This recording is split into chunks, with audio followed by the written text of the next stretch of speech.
Record rainfall is devastating entire communities in southwest Japan. Floods have swamped roads, triggered landslides, and destroyed hundreds of homes. But key here, and so tragic, at least 55 people have died. More are missing or injured, and the government is still urging mass evacuations.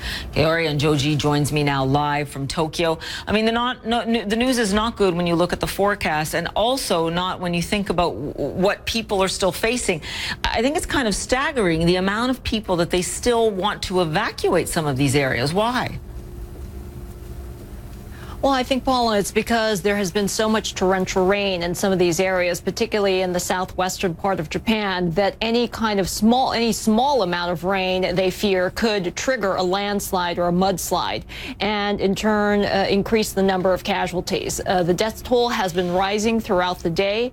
There are various numbers out there. The government is saying 48 plus possibly 26 with cardiac arrest. CNN has now confirmed 56 deaths.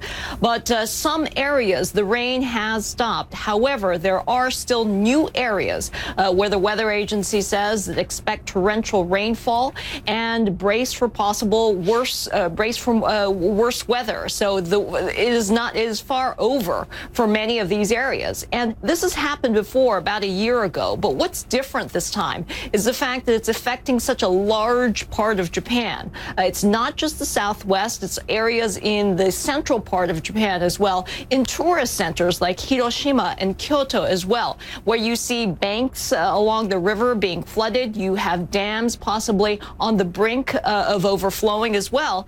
And that's what has been most horrific when you see some of these images. And that's the reason why the government has established an emergency response center at their headquarters here in Tokyo. And this has not happened in 2 years. So I think that points to the gravity and the severity of the situation here.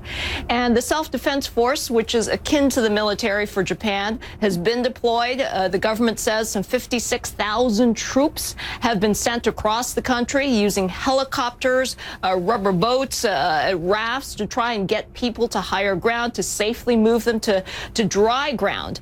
And at the same time, they say tens of thousands are in evacuation shelters without water in some places and without electricity, Paula.